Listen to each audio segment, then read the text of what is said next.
Views expressed here are not supported by and do not reflect those of the Evening Rush Network. Viewers' discretion is advised.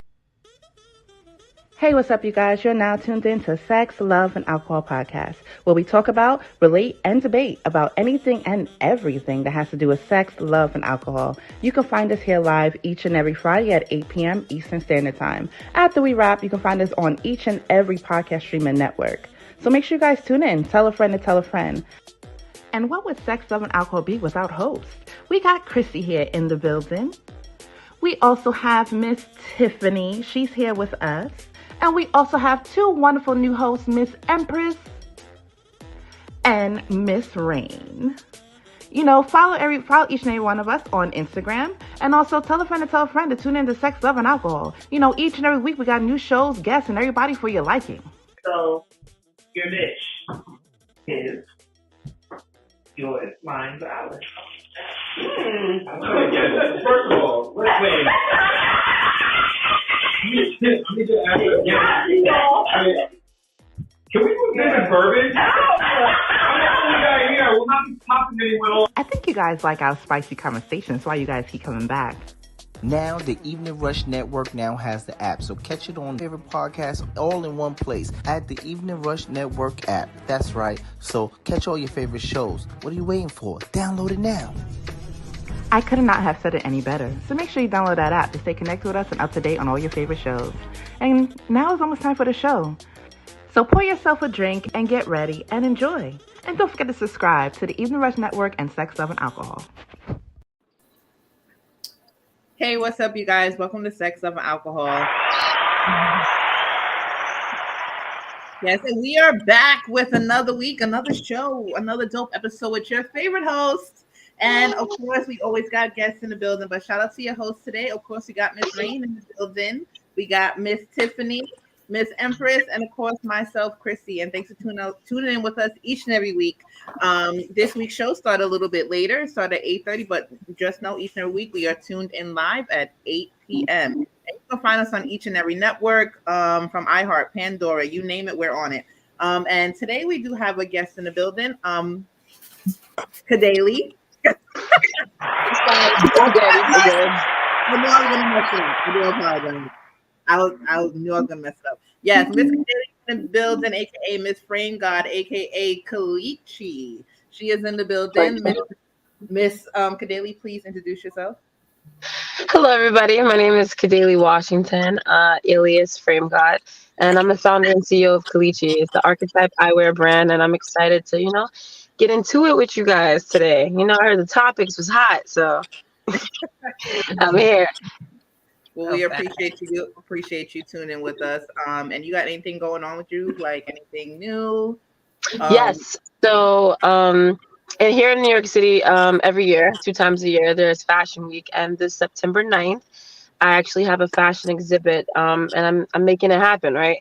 I'm excited because we're kind of, me and my brand, especially my creative director, Monique Rebel Jones, we wanted to create somewhat of a hip hop opera type of event, right? Because in the culture, we make fashion, right? And it has a lot to do with the culture. So instead of a specific runway show, because I am an eyewear designer, we wanted to kind of build around that and do something different and have people make money in a sense, but also give people a new array of network. So what I've been able to do, I'm creating an exhibit, so a fashion gallery, and I'm having other creatives come out and showcase their work, but we want it to be an experience, right? I am a part of the Chambers of Commerce, which is it's amazing. And I actually have the director and the VP from Chambers of Commerce, Brooklyn Chambers of Commerce to be exact, coming out. I have some buyers from Saks, from Bloomingdale's coming out. I have my distributor from Red Bull coming out, sponsoring the event. And I'm excited. After that, we have the after party, of course, but it's a momentous reason to celebrate, right? Black excellence in its own right. But there'll definitely be more than one color in the building. But the most important color is green. So yeah. I love that. Where can people find your eyewear at? So currently, Kalichi is a e-commerce website, so you can find it on kalichi.com. It's simple, KLEECHI.com. But I have a few meetings. So as far as the new collection is not in stores yet, but by the end of the next season, I should be in a couple retail stores. But if you are in New York City, and you're watching us, it depends on the vibe. I may do a drop off. I definitely don't mind. But I use UPS and FedEx, so wherever you are, I've actually super cool. Um, Besides the states, for some reason I get a lot of orders in LA, New York, and so far overseas, Japan 3 and Bermuda. Like, so it's making its rounds. That's But great. definitely e-commerce. So simple. Kalichi.com, official Kalichi Instagram. Nice. Okay, Congratulations. Yes, Thank you. It's always good to support Black-owned businesses and see people growing and actually making like a real name, like really doing something what their vision is. Some people have visions and they don't really like execute it properly and ends up falling in the sun. So congratulations to you and your brand and wish you all the much success. Before we do move forward, can you tell people how you started? Like what made you come up with So I am blind. No, like I take showers sometimes with my glasses. Sometimes I wake up after a hard night of partying and they're like sideways. I'm like, oh shit. No, but like I really need glasses. So I've worn glasses my whole life since chalkboard days. I'm 28, so since I was like in, I think first grade, kindergarten. And for me, it's not like I came out wanting to design glasses, right? But I can say they've always been thick. But by the grace of God, with the parents I've had, they were a little bit more in tune with fashion. And, I was a little pudgy growing up. I was a little pudgy. And then I wore glasses. So, I was the ideal candidate for bullying, right? But, Felt that. I always had a slick mouth, and no matter whatever, I was always in the inner crowd. But long story short, I was a target. But my parents kind of instilled that self-confidence, which I feel like all parents should do with their kids, right?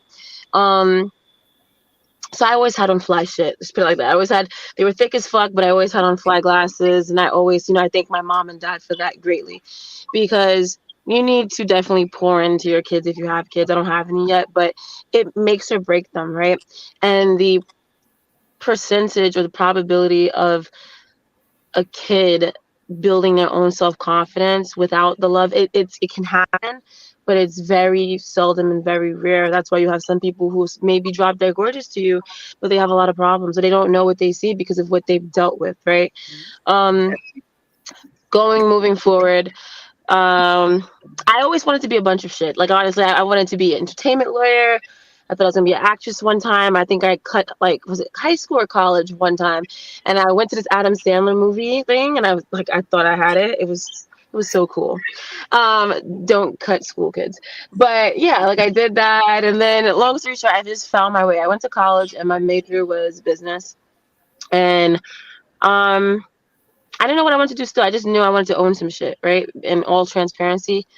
And then I think at this point I had about 4 glasses, because I was buying a pair of glasses like every month or every like 2 times out the month. So my last glasses before I was like adamant about my design, and this was like some Versace glasses. But I've always purchased sunglasses and I've made them into glasses, because for some reason sunglasses have always been more aesthetically pleasing to my style and me.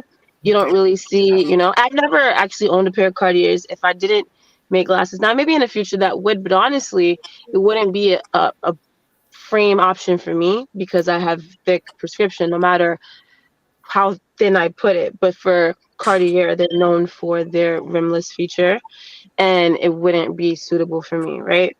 All that to say, one day I was just coming home, and I saw some eyes on the train, the A train, J Street, I think. And it was weird. It was eyes. It was no glasses. It was just eyes. And I just went home and I just started sketching. And it just came to me, like, I buy so much glasses. I want to do this. Like, why don't I just make my own fucking glasses, right? And it went from there. And I just was like heavy on it. So this was, let's say, I started sketching 2016. 2017, I came up with the name. I was in love. I didn't tell nobody but my mom. And originally it was supposed to be 1976 Mod. And then I was like, no. Because my store's going to be next to Tiffany's, right? Across from Louis. And I'm like, It sounds like an address. And then I came up with Kalichi. So my name is Kadeli. My mother's name is Charisse. So I just took the Kaylee and I just put it short, and I just wanted to think of my mom and include her. So I made it Kalichi, right? And a simple, bold, short, 6 letters, 7. And I just was like, this is it. So I told my mom, I told certain people, and I was like, this is what I want to do. And they were, yeah, that's cool, but city job in the community is like running for politics. Like, trust me. Okay. But honestly, looking at it from a perspective now, fast forwarding, I did go to college. I dropped out. I don't necessarily think an entrepreneur per se needs to go to college, but there's certain aspects looking back that I would have done different. But there was a few different things. I did try, though. It wasn't for me. And then, I was always persistent and consistent. 2019, I officially launched. And what I originally wanted to do, which I've always had sketches, I was showing manufacturers. The first manufacturers I've ever looked at were Italian manufacturers, because I've always had Italian frames, and those are the elites when you think of these things. And even hitting them from when I had in 2017 to 2018, it was always kind of like, well, this is expensive, and are actually honestly, the Italians are, I don't want to say the worst, but their communication, because they speak English but not really, and it's hard to get to them, and there's a minute of things, right? So even from them, I tried Chinese manufacturers, Greek manufacturers. I've always wanted African manufacturers, but honestly, there's no way to really find African or West African or they don't have any like manufacturers so far. I don't know, maybe in South Africa there's something going on, but that's the goal eventually. But with that said, whether it was Italian or Chinese, when I was showing them my sketches, I was told, this was in 2018, 2017, that my designs were too futuristic and pretty much it couldn't be done. Or they would just, say it's really expensive, and they wouldn't really give me the time of day. I was up at I was 19, 20 at this time. Can you guys hear me? Yeah, now we go.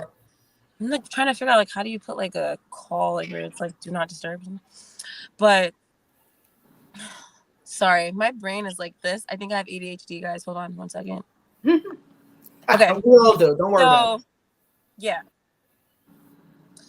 Anyway, they told me to kind of, the aspect of them, they were trying to say, look, we can't design this, but what we can do, we have designs, we have mock-ups, slap your name on it and make it happen, right? And at 20, after a while of going back and forth, I tried this option, and I feel like it's all about your persistence. I did have it was good quality. I tried both from some Italian manufacturers and Chinese manufacturers, but it really wasn't what I wanted to do. But I did this. You package it right. You do your photo shoots. Everything it's daisy. It's grand, right? But if you're going on an aspect where you're building a brand, you can't really do this, right? Because after a while, you'll notice kind of like hair, but the difference is hair is different, right? Lashes, in the same aspect, it's the same. Now, when it comes to glasses, if you're seeing something and you have this design and you're selling it, if I'm selling a frame for $250 and people are buying it because they want it and they like how it looks, but then you see the same frame on some other thing for $10, you'll be like, what the fuck? Like, you know what I mean? Right? And that's not what I wanted. So fast forward, it's like a lot of trial and error. 2019 I launched, and every year I've always tried to keep my glass, even though it's glasses, I try to go with like the fall, winter, or the spring, summer, because it's just super cool. And pushing forward, I finally found a manufacturer that I'm in love with, and we pushed what I wanted, which was my design. So my design is almost patented. I'm waiting on a patent. It's the design, it's the aspect, and I'm building a brand. So instead of it being how I would love for it to be a collection, right, per se. So currently I make archetype eyewear, and the current stage is the creative, but it's based off of mythology for the collection. Now, how I would love to have it is, 5 to 10 pairs, but I don't think people really understand what goes into it, right? When people come up to me and say, yo, can you make me some glasses? Like, yeah, I can, right? It's $2,000 starting, but that's custom, right? But people don't understand that's a molding fee, it's things. But when you have it like this, it's like it's going into action. So I'm building it, and it looks like it's one design right now, but it's going crazy. But there's several sketches behind. It's So the only thing that's needed. So how much is a pair of your glasses? So my glasses retail for $500.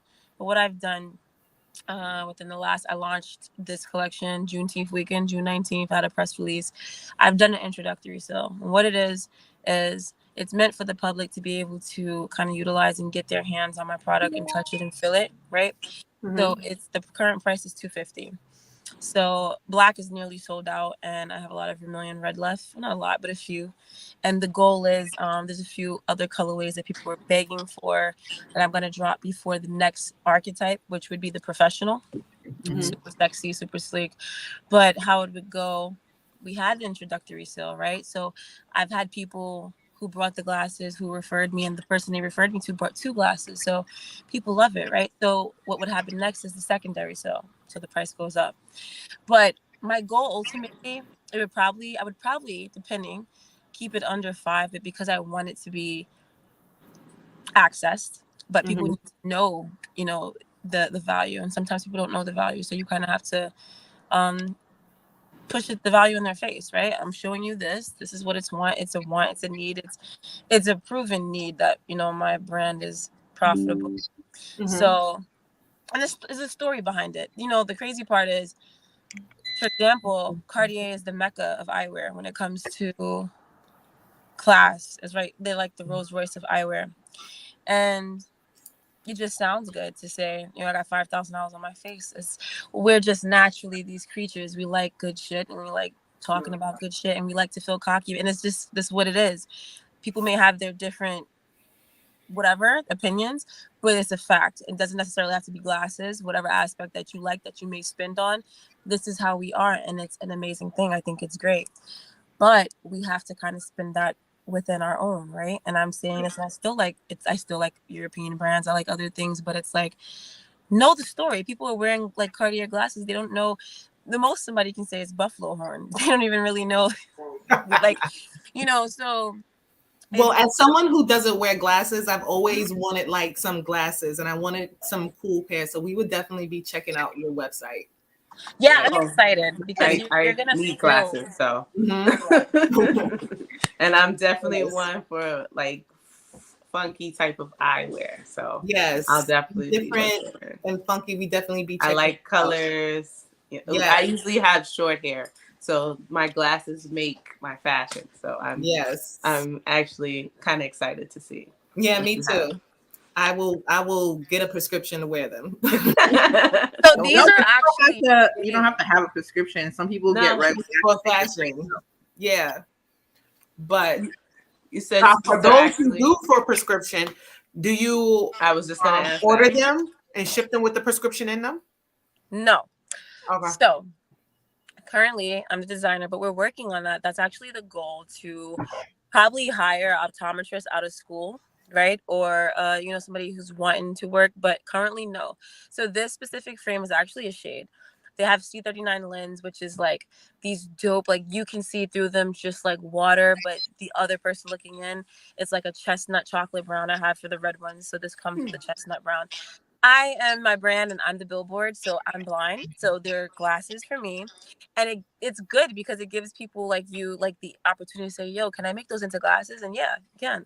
So what I do, I go to my doctor. For me to have the eyesight that I have, they get it done in 2 days, the longest, which is great for me. So that's what I'm recommending now. But trust me, that's been a question. So that's something that's going to get done. That's what we have to do now. Most of the time, any glasses can be turned into regular prescription. As long as the frame is thick enough. I've learned my lesson. Yeah, you can make it happen. But let's get into these topics, and we'll get back later on with Kadeli and more of her brand when more people tune in. But today's week, we are talking about judgment, competition in relationships, endurance, and chances, and what these things do to our mental health in relationships. So, like, first off, how much chances would you give somebody in a relationship? Shoot. Are we being honest now? I was gonna say, realistically, like seriously, no, and no, before anybody answers, seriously, be honest with yourself. Like, there's certain situations, like some people will be like, oh no, one chance, they out of here. But no, when you actually really in a relationship and you actually dealing with somebody, it's like, seriously, how much chances do you actually give this person before you like, all right, you know what, this is it? Are we going in a circle, like clockwise? Nope. Go ahead. You can go first. Me? Okay.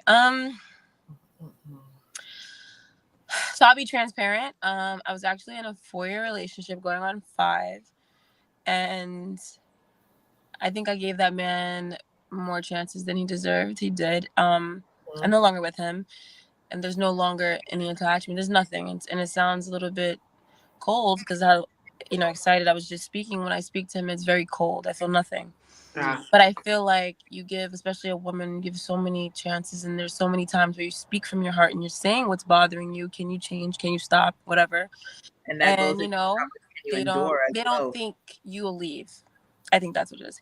They don't think that you'll find your self-worth, right?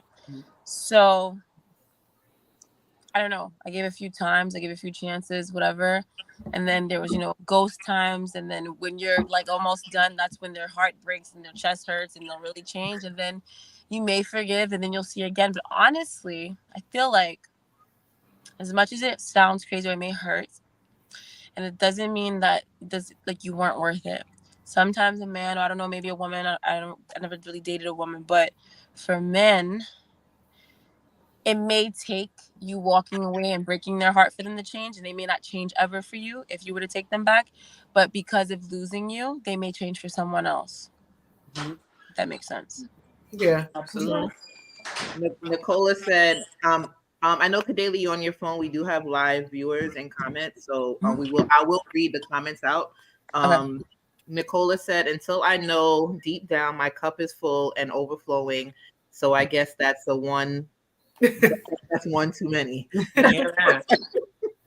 But it's true. Once you get to that point, you be like, I'm fucking over it. Done. You're done. I feel like as women, we tend to give more chances than what they allow. But then at the same time, like you were saying before, you got to learn, like, find that self-worth. Like, how much is going to be too much is different for everyone. Yeah. But if you're going to give that man, because I dated men, an ultimatum, you better follow through with that. That's just what I know. Like, because they'll respect you. If you tell him, like, in my own faults and things I had to learn, if I say, like, listen, cheating is a deal breaker, and then I find out he cheats, but then I give him another chance, then he knows I'm not serious. Right. Right. Yeah. That. Right. So unless you're gonna let that man cheat in peace, or just continue to ignore, not the cheat in peace, but continue to ignore the things that that you feel you have to keep giving chances on, then decide what it is that you really want to do before you pick that fight. Mm-hmm. And it sucks, right? How many chances do you give? Now until I give up. Oh, now? Oh, now. I mean, that was then. As of now, I don't really give chances. I try not to get attached. No attachment, and then I feel like it's easier. It's much easier. Mm-hmm. Which is hard because I'm a loving person, and when I like you, I'm like, I don't want to be in your skin, but I'm a sapiosexual. So if you're just feeding me, and that's bad. I have to say this, and then let you ladies talk. Most men who are just naturally whatever they're visual creatures, right? And we're the visual pleasers for the most aspect, but women, majority, not all, but even the ones that aren't, and they've learned, so they have wisdom. But most women are pleased by words and what we hear. So I think there's an innocent part of us that believes and wants to believe sweet nothing sometimes, and it's like innocent or naive. Innocent or naive. Or stupid. First of all, that's stupid. Oh, man. Straight dummy. No, I feel like naive. No. So, okay, you know what this guy told me? We had no sexual connection, whatever. Well, I'm saying no sex. He was like, you're beautiful, whatever. He was talking, but then I guess the more I spoke, he was like, I'm not getting nothing. He said this, and it was like it was crazy. He said it. Like, he was like, yeah, depending on like how you are, what you give off, like giving a bit of life. Most men will mistake certain things for naive, and young and what is it, full of cum or whatever. It's just like it's so young and full of cum. Oh, it's disgusting. It's like it's disgusting because it's like, why are men fucking pigs? Like, let me stop. Go ahead, girl. You say they ain't shit. Huh? Say you go ahead and say they ain't shit. Shit. Rain, how many? How about you? How many?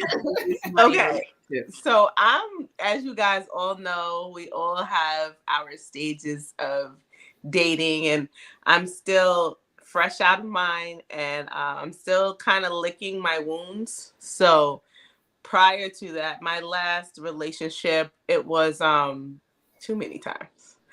I let things slide because of love, and I think at some points he did as well. So I would say too many times, but right now I think it's too soon to say, because of course we're gonna say, oh yeah, one time I'm gonna listen to these red flags and blah blah blah, but I really don't know right now. Realistically, I don't know, but ideally I would want to say one chance and listen to all the red flags. I hope that answered. My last relationship, I ain't listened to none of the goddamn red flags. I gave none of us do. Realistically, none of us really do until we've really been hurt so many times. Right. So now is I don't think I could put a number on it. I just know when I'm done. Like if I have to put too much energy and it's not being reciprocated, then I just gotta let it go, because I have too much going on. My business, kids, home, work, like I don't have it. I don't have it to spare. So if I feel like, again, like Nicola said, your cup is overflowing, bruh, I got to go. I can't. Yeah. I feel like I don't like to repeat myself. You know, like if I tell you once that something is bothering me, motherfuckers don't listen to it. I'm not dealing with no child. I'm not dealing with no child. We supposed to be grown enough. Like if I have to tell you once that this is what I need, this is what's bothering me, whatever, and then like a couple of weeks or so later, we gotta have the same conversation again. Like I know you heard me. Like I'm just like I know you heard me. Like not you, but didn't comprehend. So I heard you. Like I felt that. At this point, you're like, what do you call it? Passive aggressively attacking me. So I'm good. I feel attacked now. Can I ask a question when you're done? Now there's no chances. What? Do you think?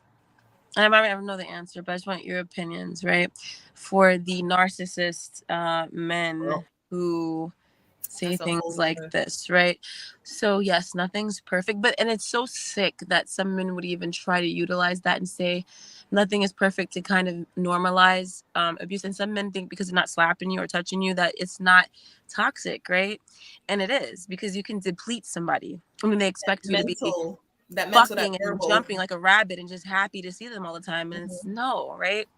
But the idea of, okay, getting in an argument with your significant other, nothing's perfect. But I've seen men, and I know it's just realistic, when you love somebody enough, love doesn't hurt. The same way your grandma or your mom would get on your fucking nerves, but you would never disrespect them. You'll just walk away, right? So the fact that some men, or maybe women too, because I've seen like, toxic, whatever, and then the going below the crazy belt or saying like just crazy shit to like, you know what I mean? And then I saw that but then backpedaling and saying something like after, the fact, well, I didn't really think that. Like, why would I be with you if I thought that? But you said it. So, I think it's like so weird. Like, it's disgusting. I actually saw that on TikTok. There was this couple, a young couple, they were arguing, coming back from a store, and she used his deepest, darkest, like, I guess, I don't want to say secret, but he opened up to talk to her about certain things, and she used it against him in an argument. She said something to the lines of, oh, I understand why your father don't speak to you anymore.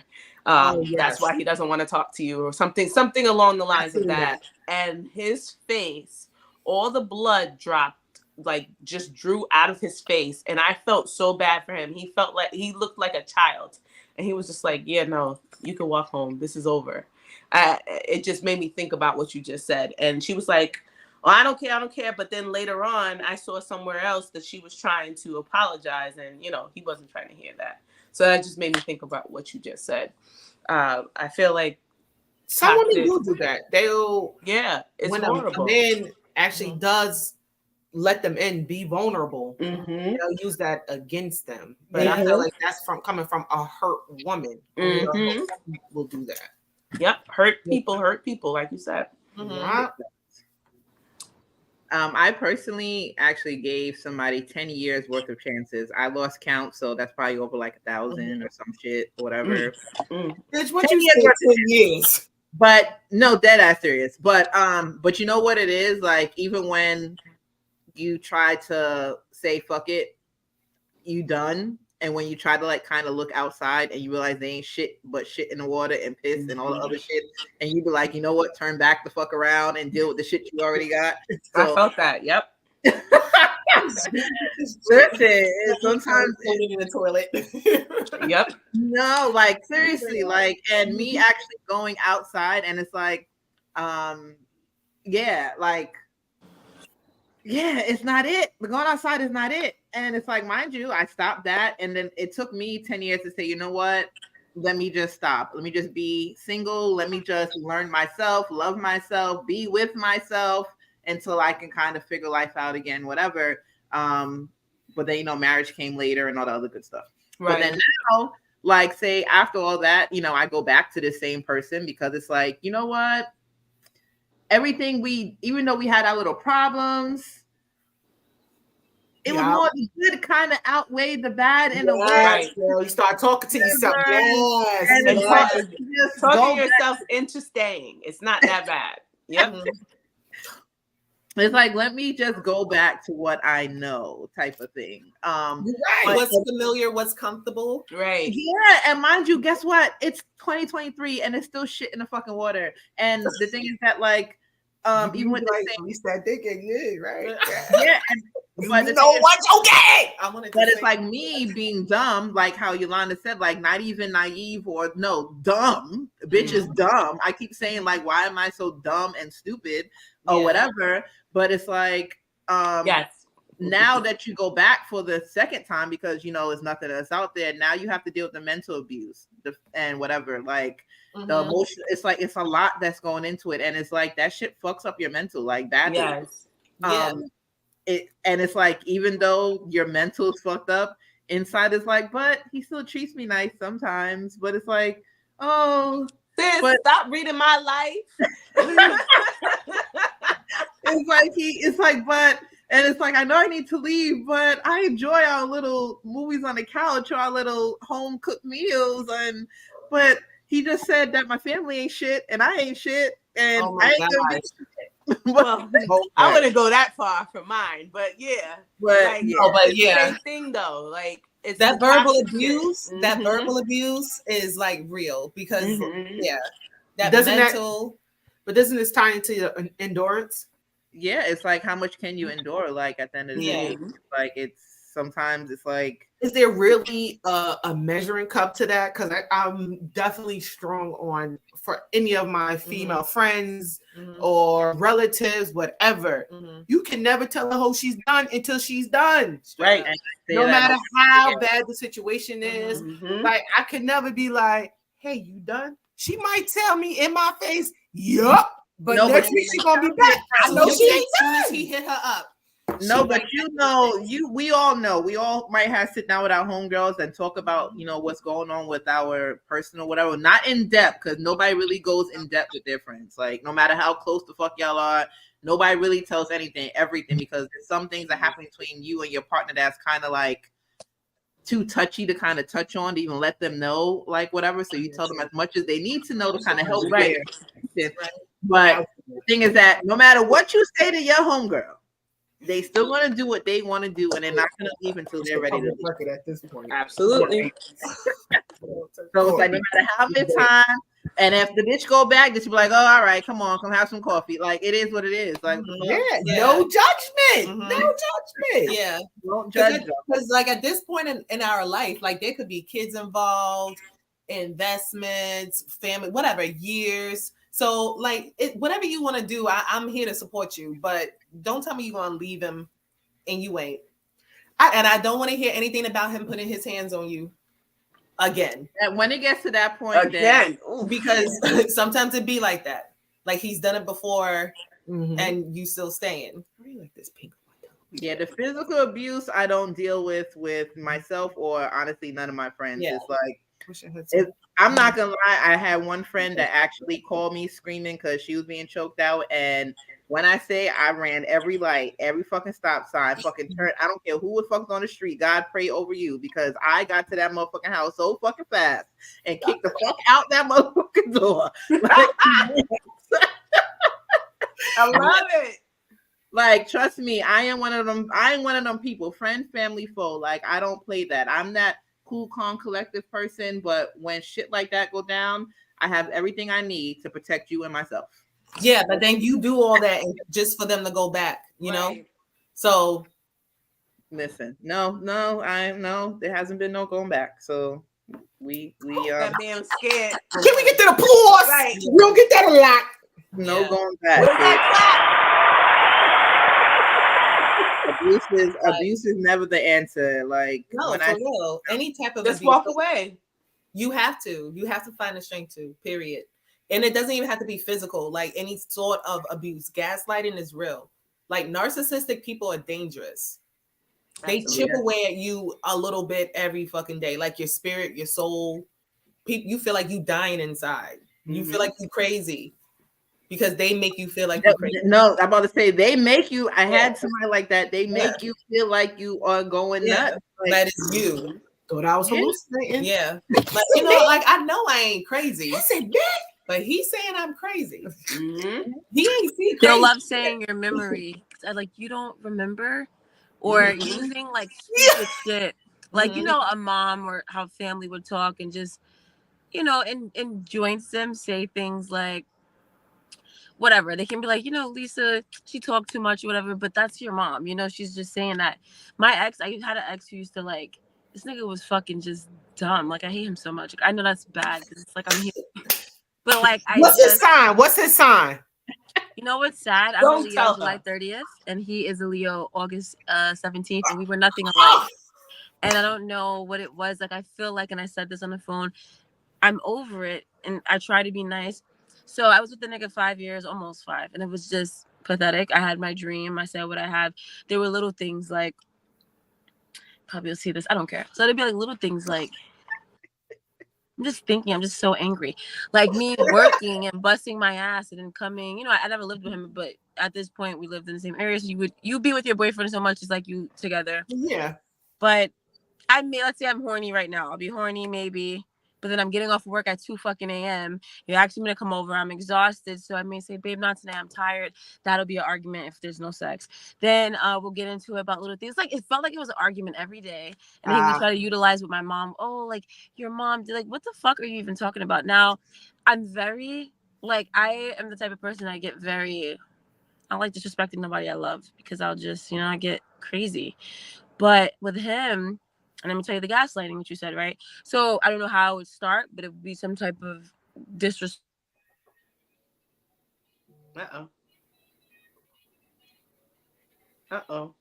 We lost her. And she's telling her story. When it was getting juicy, right? Go ahead, stall, girl. Wait. Can't hear you. Can't hear you. She said I guess she said she's gonna come right back. Yeah, she's gonna come back because I think she has to log off and come back on. Yeah. Okay. Like, and also too, like I dealt with a narcissist too, and I mean, like he did the whole gaslighting thing. We used to cook dinner together. We used to eat. We used to hang out like every night. He used to get off work at like 5 o'clock. We used to get off around the same time, and every night he'll call me heading home from work. Like, yo, I'll be home soon. Make sure you're at my house. So we literally hung out every single night after work. And then like later on, matching outfits, everything going out, whole little split. We had like a little nice little thing going on. Kind of find out this nigga had a whole nother fucking life in a fucking whole nother country.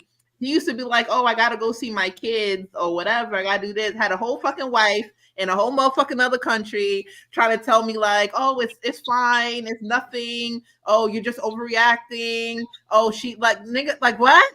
Like what? Like sorry, what? Hello? Yes. Okay, yeah, you're back. Like I had to put my phone on Do Not Disturb. These motherfuckers want to call me now. It's Friday night, sis. What was I saying? I told you I have a short memory term. I mean, not memory term. We were talking about this. You had an argument. Talk about this and ain't shit ass nigga. Okay. Then you said he would use your mom. No. So we've been through a lot, and then thinking about, kind of like what one of you said earlier with like the person who gaslight sounds so. No, I was gonna say it sounds harsh saying like this, but the woman that gets her ass whooped and goes back, right? And the person you put yourself in between. I've seen people put themselves in between people, save the woman, then they both end up fucking you up for like, it's like crazy.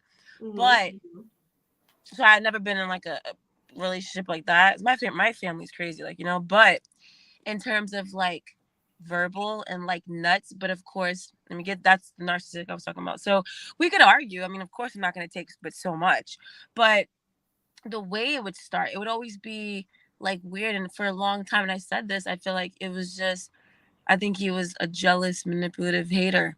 And it sounds crazy. And I think I just got comfortable, right? But I've always said to him and to like whatever, I've never believed in just because you've been with somebody for years, you got to stay together. And I say this to this day, when he calls still, bitch, I'm young. I'm 28. I have a lot to live. When I'm 35, I still have a lot to live. So it's not like we have to stay with each other. Mm-hmm. And for, but somebody who is a like garbage and they had a good thing, they don't want to lose that, right? But it's like nothing like left.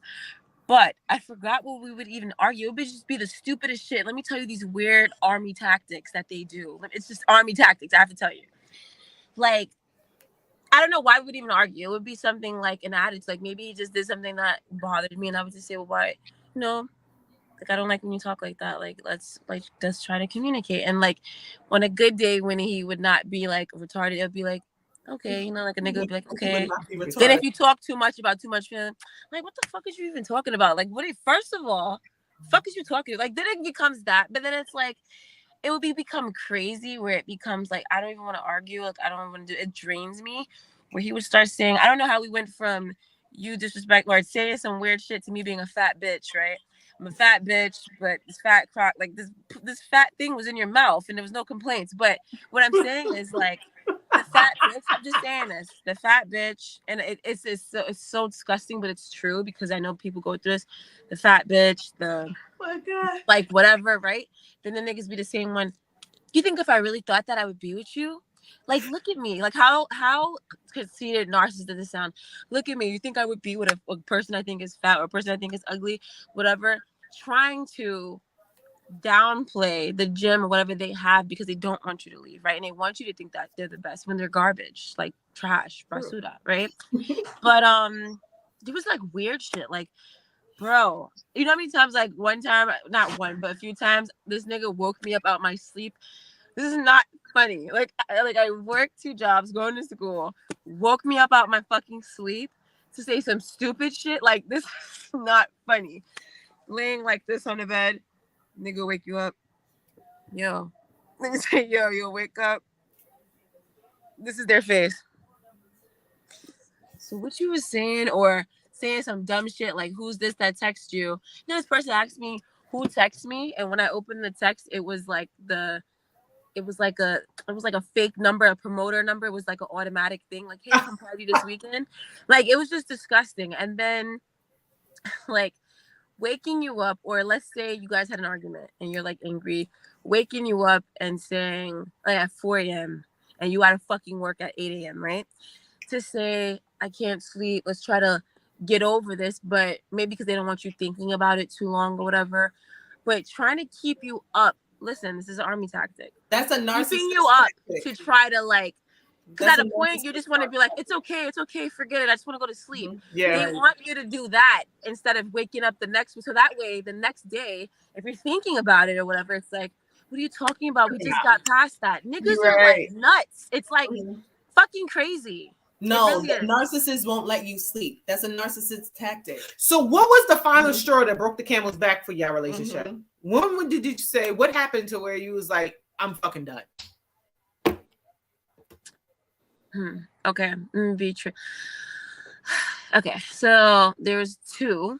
The first time I did the no contact shit for 5 minutes, that was great for me because like emotionally I fell back. Like I hated him. It was like good.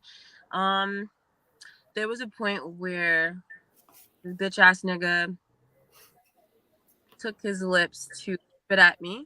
It didn't touch me, but he did spit at me. And he's still alive. He's still alive. Oh, this person tries to call me, but saying this, especially I feel like when you talk about certain things out loud, it just for people that are probably going through saying it out loud, which is probably scared of doing it, it just solidifies how disgusting, right? Yeah. Sorry. Good question. Was your ex a black person? Was your ex black? He was American. He was. Your phone cut out. Haitian American. Oh, Haitian. That's different. Yeah. So, was he older than you, or no, was 1 year older than me, which made it feel like I was 5 years older than him mentally. Were his parents born here? No, his mom. Mom was like a nurse, and she spoke. Her accent was heavy. That makes sense. So much sense. Men in the Haitian culture are kings. So he could do no wrong. Men in Haitian culture are kings. They can't do no wrong. Yeah, fuck you. I don't give a fuck. No offense to fuck Haitian, that shit. but that's what it is. Especially with the women, the older women. What? That man That's is a dog. Right. No. Me when I like fell back, this was like I was done when I was doing the 5 months. And I'll tell you what happened. So, but I've never told like the thing I just said. I never told my mom that until like recently because he kept popping up like a fucking nut, and I don't want him to love me that much. Crazy, but like. My mom told me, like, when I stopped talking to him the first time, which was for 5 months, and I was so happy. He cried, cried fake tears, whatever. I'm gonna change, but when this happened, the mom had the nerve to tell me, like, how are you, whatever. Because she's I'm a good girl, like I do whatever. That's something like the men out there in her accent, something like saying like the other men, I won't get better. That's what it sounded like she was trying to say. That's what my mom. Like, yeah, that sounds about right. That's about right. Like, bitch, sorry, like what? Like, I couldn't believe she said that to me. I didn't say bitch, but I just was like, walked away. There's a lot of begging, whatever, right? So you asked me, that wasn't the final straw though, actually. When the garbage spit at me, and I went to, but I will say, I don't think I've ever was in love. And when I said that to him, there was times when we were together, I said, I'm not in love, and he never got it. I never feel like I was in love with you. I don't know what it felt like. I don't know I love you, obviously, right? Because I was dumb enough to stay with you, but I never felt in love. I never felt safe. And he'd be like, what? Instead of listening and trying to understand, it's always a combative, like, So wait, Kadeli, somebody has a question. You can't see it, but she said, what did you do when he spit on you is the question. His ethnicity is so irrelevant. he got out my car. And let me tell you, motherfuckers, why, right? I was working another job in school, and I drive. He didn't, and he lied, said he had all these cars before we met. I've never seen one, but anyway, no. So like, you asked me, babe, can you go this specific place that's open fucking late? If you're from Brooklyn, Peppers, right? They're open, and there's one in Flatbush, and fucking Flatbush is far, and I didn't feel like it. Whatever. So I drove you to one. Anyway, drove you.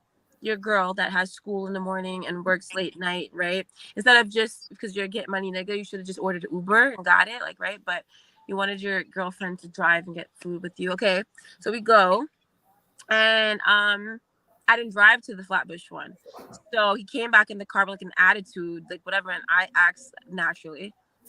But I said something like, "Why you have an attitude?" Or like, "Fuck is your problem?" Something like that. I was trying like, "What's your problem?" Whatever, and it was like. Nothing. Like, this is why I want to go to, like, it was just the audacity. I wanted to go whatever, and I was really tired, right? So anyway, fast forward, there started being some disrespect where when we're driving, nigga had the nerve to say he cheated on me. Like, this is why I cheated. Hold on. Okay, so you can cheat and get the fuck out of my car. Like, what do you even, like, I don't even like you. Like, when I get to start, there's a part of me when something happens, I start talking disrespectful too. But for me to get to that, it takes a lot. and I don't like doing it because I can black out, right? So I went from that, from him saying, okay, I'll shut the fuck up. So drove him home. I don't know why, right? That's me being stupid. Still drove you home after you were still talking crazy. After you just said you'll shut the fuck up. We get closer to the area, you start talking again. And this nigga fixes when he gets out my car. Did that. And what I did, I think I was in a Jeep. I opened my door so fucking fast, walking to him, and I was like, bitch, I'll fuck you. Like, I was just screaming. You sound like me in my 20s. Bitch, It's I'll not a fuck Haitian you up. man. It's Like, a Flatbush man. Ran over hood ornament. You better ask him. Yes, I But was I'm disgusted. polished But face listen, now. that after that day, I was really done. And once I'm not around him and I'm by my friend, I think maybe I wasn't in love, like I said, but I did love him.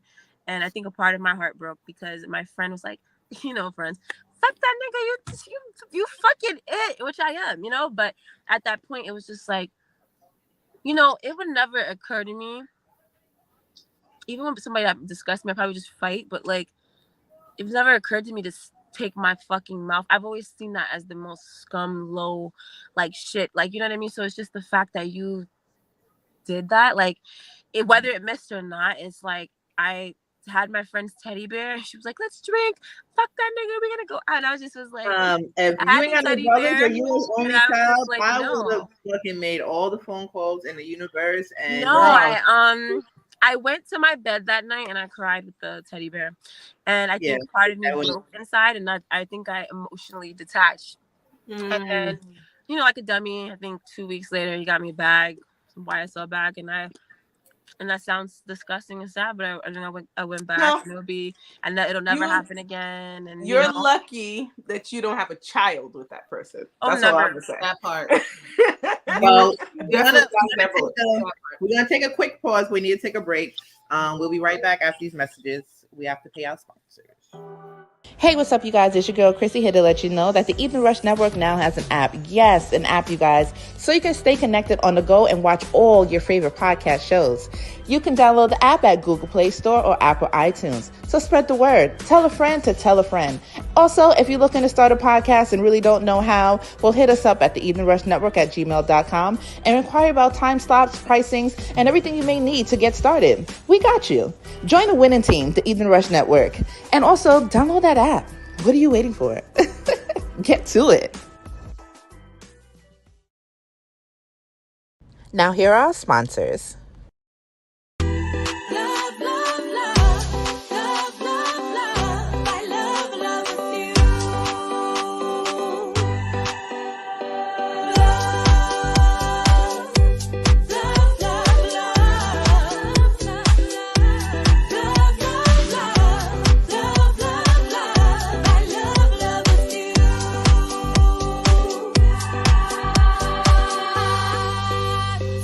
And that was Equasia signed to the Evening Rush Entertainment. Go download her new single now.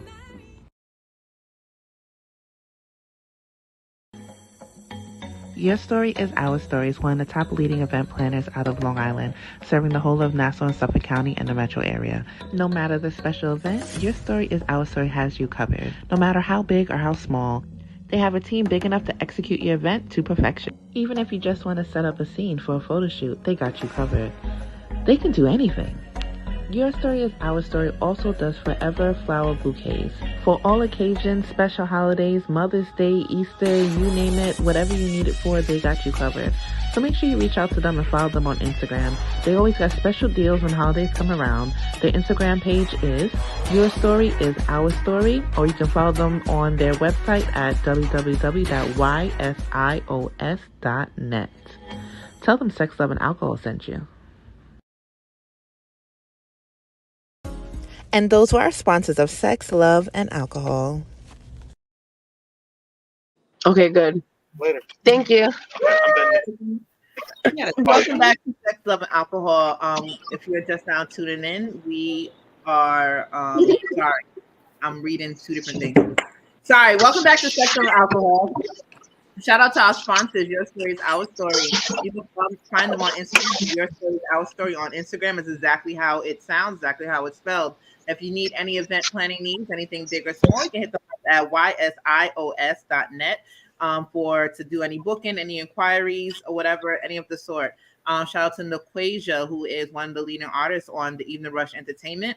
And also, please, if you ever want to be a sponsor of the show, hit us up at Sex, Love, and Alcohol on Instagram or chrissymore.bookings.com for any inquiries. And of course, in the building, we have Miss Kadali in the building. She is she is a Black business entrepreneur who has a very beautiful luxury eyewear line called Kalichi. Hopefully, I am pronouncing it right. You can also find her eyewear you can follow her Instagram at _FrameGod, and also at Kalichi, Kleechi on Instagram. Yeah, I'm sorry, I'm telling all your shit because I'm going through a spiel. Kalichi, say hi to everybody. Hi, how are you guys? So my name is Kadali Washington, alias Frame God, and my Instagram is official Kalichi and _Frame God. And if you're in the New York City area, I'm actually bringing a fashion week to Brooklyn. So it's exciting. If you go on _FrameGod.com, _FrameGod, you'll see, the layout there. But we're pretty much having a hip hop opera themed gallery experience, bringing fashion and like fine art and just, opportunities. I'm trying to bring opportunities to the area and to people who are hungry enough to go get it. Right. And I'm giving you a head start with it from what I've gathered. So, yeah. Let's go. And her fashion week display will be September 9th. You can go on all her Instagram pages and see all the information. Make sure you follow, make sure you buy tickets to see the exhibit, and make sure you guys go on her website as well and try to purchase some beautiful frames. So we do appreciate you for tuning in with us. And if you are just now tuning in with us, today's topics are, of course, I don't have nothing up from doing like 10 things at one time. Today's topics are judgment, competition, endurance, and chances, and what this may do to our mental health in a relationship.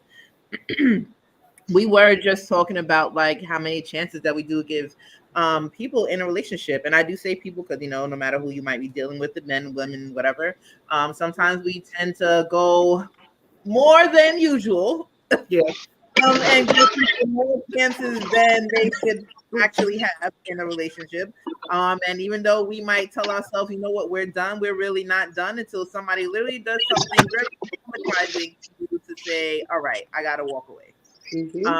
And it's just a point of endurance, and giving chances is the same as how much can you endure in a relationship as well. The traumas that we might go through and how damaging this may be. And you got to realize too, when you're in one relationship and you try to go to another, that trauma, those things that you went through and endured in your previous relationship may carry on if you don't heal and find some kind of help within yourself. Because honestly, like sometimes when you going through a long-term relationship, you might have some kind of like breakdowns, like little triggers that may make you rethink, little places that you might go to that might trigger your memory about this person. It might be a favorite song. You never know. And it's like if you don't properly heal, that mental damage is kind of bad if you don't heal properly. Absolutely. So that's kind of like what we were talking about. So but the other thing is like, as far as, and I know Kadali did mention it, and when she was talking about her previous relationship, it's about like basically like the judgment and competition. It's like actually having somebody and you're trying to do something for yourself, and this person is either jealous of what you're doing, not supporting what you're doing, and if you like they're in competition and trying to kind of hinder and keep you back from progressing in a relationship. It's like, why are you in competition with me, or why are you trying to like feel envious or jealous of me? And mind you, if we're together, we should be building together. So it's like have any of you guys ever been? I will never understand that, like a person being in competition with their spouse, their partner, right? I will never understand that. Or being jealous of, like, you got what's happening here. If we want to play roles or whatever, but you got your job, I got mine. We should be coming together to build this empire. Like, that's what we should be doing. How are we not on the same page with that? And then too, it's like when people like, no matter what business you have, there's always a role that your partner can play, whether they might, because there's certain things that you might not be fully knowledgeable about that they can kind of help with. Or even if it's like just getting the word out, even telling a friend to tell a friend, even posting that shit one time on your social media. I don't know, like little thing. Or even if you just take it upon yourself to, even if they selling something, go buy out the products and give them away to your people at work. Like support the cause in some kind of way. But it's like being envious and jealous is not a way to go, because it's like if you really are in a connected relationship, like I some people might disagree. What's mine is yours. What's yours is mine. Like if we really trying to build this together, like if I'm eating, you're eating as well. Okay. So it's like it never should be like a envious, or some people might be in the spotlight and you might not be. It's like at the end of the day, it's like you're reaping the benefits of everything. And as long as you stay committed to that person and have like a strong foundation, you should never feel like, oh, this person's gonna be taken away or Hello? Can you hear me? Yeah. There was like a squeaky noise or whatever. But yeah, haven't you guys ever been in that situation where you've been judged? Me? No, Kalichi. I mean, Kalichi. I called you Kalichi. I mean, I am. Nah, I can't hear you. Have any of you guys ever been in that situation where you have like, because right now, like I have a business. Everybody on here have a business of their own, and a lot of us been building these businesses for years. So we have been in relationships. We have been in situations where whether your partner may have been supportive, might not have been supportive, was like whatever she doing, her whole thing, that's not my business type of thing. Like, haven't you guys? I've never had that before. Definitely happened where they was in competition, don't respect my business at all. And yeah, that was different. That was real different. And you look at it like how sway. And I just learned I had to block it out and move on.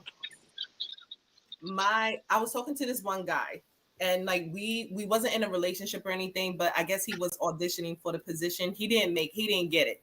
He didn't get the position. You make the cut. There was a lot of little things that he did that bothered me. And one of the main things that did that like really ticked me off was like, you know, I have a YouTube channel. So he never watched like an episode of this show. He never like subscribed to my YouTube or nothing like that. And I went to go, like he loved watching YouTube. He's always on it. So he goes to type, like he's on YouTube, and I just was like, oh, let me see your phone. And I go to put my channel in it. And he like, no, I can't do that. I can't watch this. It's going to mess up something he was trying to say. Whatever he was trying to say, it didn't make any sense. So that to me was like, okay, so you will never be supportive of me. There was a whole lot of other stuff that led to this point, and now this is like the straw. Final straw. Mm-hmm. Yeah, that's breaking the camel's back. Because if you can't even follow my channel, then what else would you not support me on? So like, okay, so with that too, like not just saying in relationships, but this goes to like friendships as well. With people that with all of us having businesses, have you ever felt like your friends was in competition with you or judged you for the things that you did as far as business wise? No, I always try to support my friends. Yeah, not with the friends I got now. No. No, I haven't. Yeah, maybe acquaintance. Yes, friends. No, support 100%. Acquaintances, yeah, they try it. And I'm like, they try. Oh, okay. That's how we feel. That's how. Oh, keep that same energy, boo. Right. Stay over there. All the way over there. See, maybe this is why I have Yolanda. Oh, if you need any kind of tarot card reading, make sure you hit up Yolanda, Miss Empress. You need any kind of tarot card reading, I'm going off subject. Make sure you hit her up. Follow her Instagram page. Follow her YouTube page. You know, she does. Yes. But maybe this is why you know, you be like reading me and stuff, because not for nothing, people see me post pictures all the time. People see me go out all the time and with people, and none of these people follow my business page. None of these people ever bought anything from me, and none of these people ever supported anything I do. It's like, so, and I might have, it's like my sandbox back in the day, grade school friends, yes. But any of my new friends, no, down to my cosmetic line, down to my restaurant, down to my podcast. I didn't know you had a cosmetic line. What? Yes, girl. Hot commodity. Well, so this is a great question for our lovely frame god. How's it with you and your friends and family? Do you feel like you get support from them, or do you get more support from strangers? I think in most aspects, most business owners are gonna get more support from strangers. But for me, for my family, they support when it comes to support. So a lot of my family members are older. A lot of them have or had legal jobs or whatever, teachers, retired, whatever. And at the point that I've been so consistent and I've been able to kind of block out with being respectful, certain things, I don't really listen and not. I can't. Like for me, it's like I eat, sleep, and I'm happy doing what I do. So even my grandma, who is like very back in the like believe in cash, they don't believe in credit, whatever. My grandma even, my nana, I call her Nana. She even like she wears my glasses. She's like, yeah, they was asking me about these at the church, and it's so cute. But it's like they support it now because they can't not support it because they see there's nothing that can stop me. You can't say what I'm not doing now. When it comes to friends, I never really looked at friends to purchase for me. I never really cared. And before I had this, I've been pushing my brand for 5 years. There's been instances where I gave friends stuff. Yo, let's go out, take photos. Like I always had a goal. If I was going out, if I was going to go finesse a celebrity to put the glasses on, I've always had an end goal. Sometimes they didn't really see it, but they would love, talking about men and stuff, which is fine. But like, besides the nigga with the Maserati or the Rolls Royce, like I want one too, right? And like I'm hungry. So sometimes I've had friends who've had conversations with me and kind of said like something like I hurt their feelings, or like because I'm always focused on work and whatever, that it makes them feel a little neglected in a sense, a better lack of words, right? And I'm sorry, but I'm not. And then there's certain things that I look at that bother me, but I don't really feel the need to kind of say anything because I don't care, right? So I've supported every friend that I've ever had. I've had anything that I can utilize. Even if I don't, like I don't really wear makeup like that, I don't wear lashes like that. But if you did it, I've supported in some way. I've paid for it. I paid for installs. We've tried, even if I don't like it, I try to throw my funds in different directions. And that's just a fact. Nobody can say I haven't. Me. I'll support anybody. Yeah, I have friends that wear shades all day. And I don't go and say why you're not wearing my shades. And sometimes people, they feel it, and it's a point of you should feel that because it's common sense. Some people will feel uncomfortable because they know that you do something, so they may just come out, though you're not saying nothing, they may come out and say, I'm gonna get a pair of your glasses, and you didn't say anything about it, but they feel a way because you feel me, they should, right? And you say maybe it's too expensive for me right now, right? When you have payment options, or they'll say they can't, but they'll figure out a way to buy weed or bottles, or whatever, or hookah. But it's fine. It doesn't really hit me too much, but I do think about it, and I do see things like that. So when I see you wearing glasses, whatever shades you have on or whatever, and I know what I got going on, sometimes maybe it goes through my mind that maybe they just don't want to support me, which is fine, but they want to be around me. I realize too, some people your closest people won't support you until they see that other people are supporting you, which kind of sucks. And then they'll ask for a discount. That part. The discount is $3.99. Right. I want to give it's like crazy, but I want to give like a shout out, right, to and it's so funny because even with men, but like my creative director now, she is so incredible. She actually put me on to you guys, Mo, right? Mo is an incredible soul, but I want to say this, we linked, and I tell her, I laugh about it, but like even if it was a strategy, I'm like, that's like if I wanted to work for Vogue or whatever in any sense, you would buy the product because you would, you know what I mean? You would emphasize yourself, especially at this big age, right?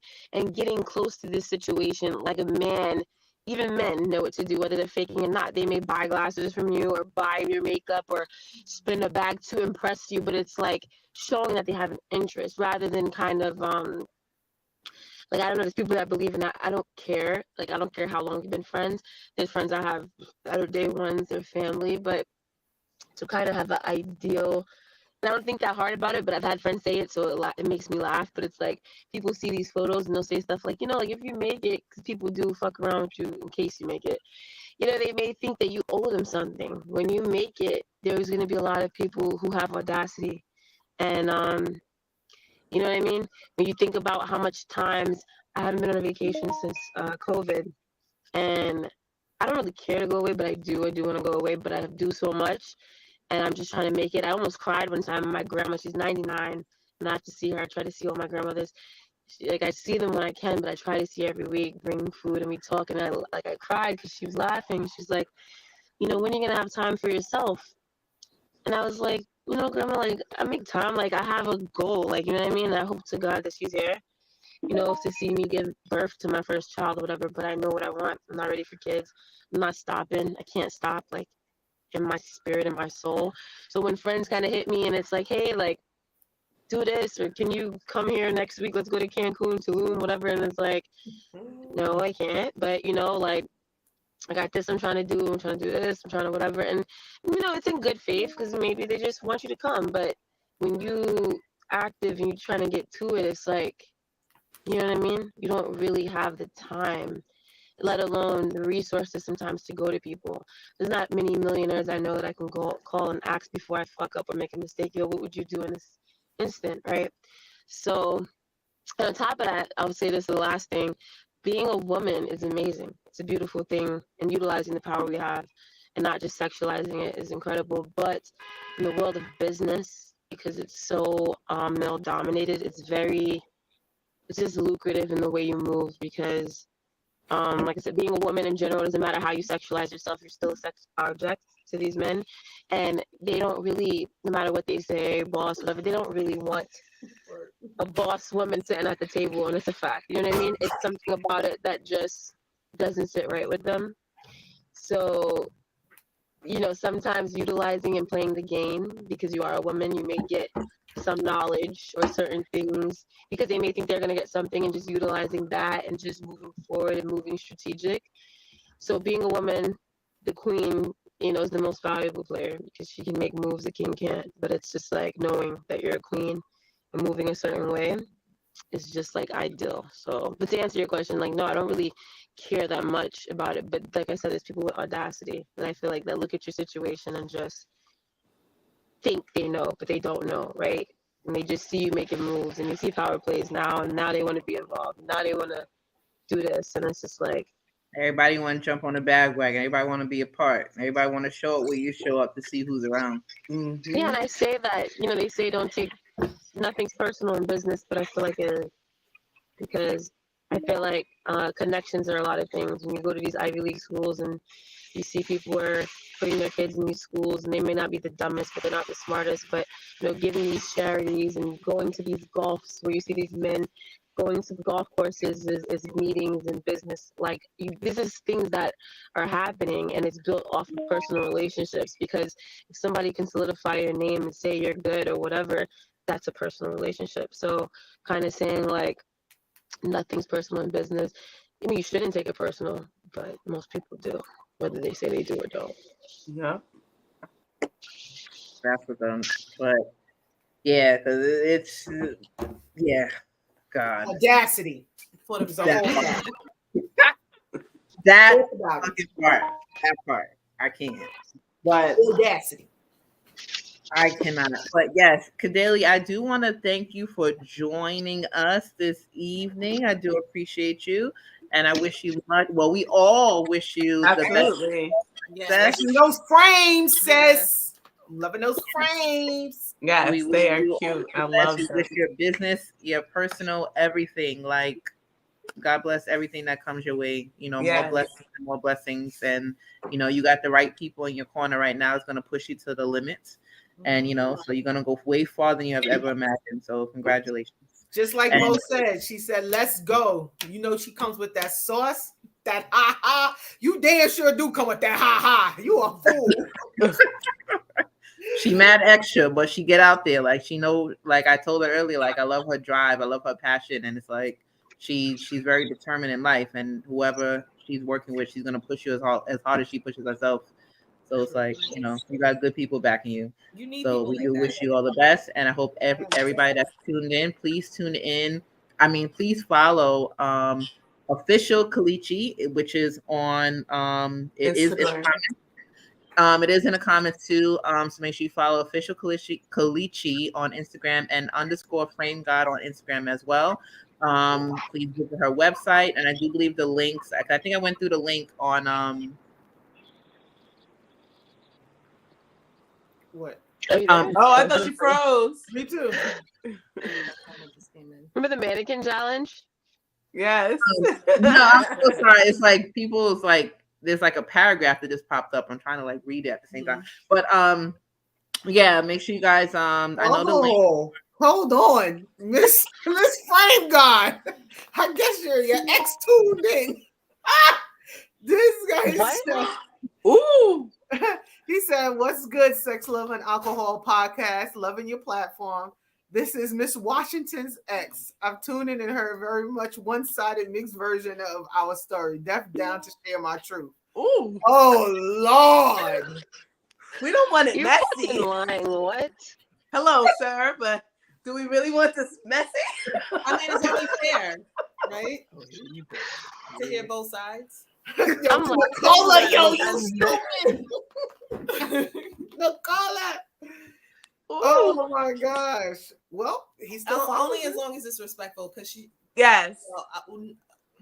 If he's So, going to I don't know. I'm Well, on the whatever. fence. But before we even have him say anything, I rather see if Kadali is okay with that. If not, we are not going to go into that because we don't want to be messy. We would like you to come back. We don't. Or disrespectful. No. Okay. Well, it's not worth it. Okay. Got you. A wrap. Then that's what it is. Got you. But is this automatically on my page? I'm trying to figure out how to even find it. Like it's like crazy. It's not even like wow. It's disgusting. Well, got you. We So thank you, Love Bug, for coming on We our do appreciate show. We appreciate you. Definitely. We do appreciate Very you. happy. Keep your head up. Stay blessed. We are on each and every Friday at 8 p.m. Make sure you guys tune in to Sex Some Alcohol. And again, if you ever want to be a sponsor of the show, make sure you hit us up. You can hit us up via DM on Instagram or send us an email at chrissymore.bookings@gmail.com. And I want to thank each and every one of you guys for tuning in with us each and every week. We do appreciate you guys. Thank you to Kadali for tuning in, and us as your hosts appreciate and love you guys. And again, we'll see you guys next week at 8 p.m. Come back, darling. Come back. Yes. Yeah, that was a spicy way to end this, right? All right.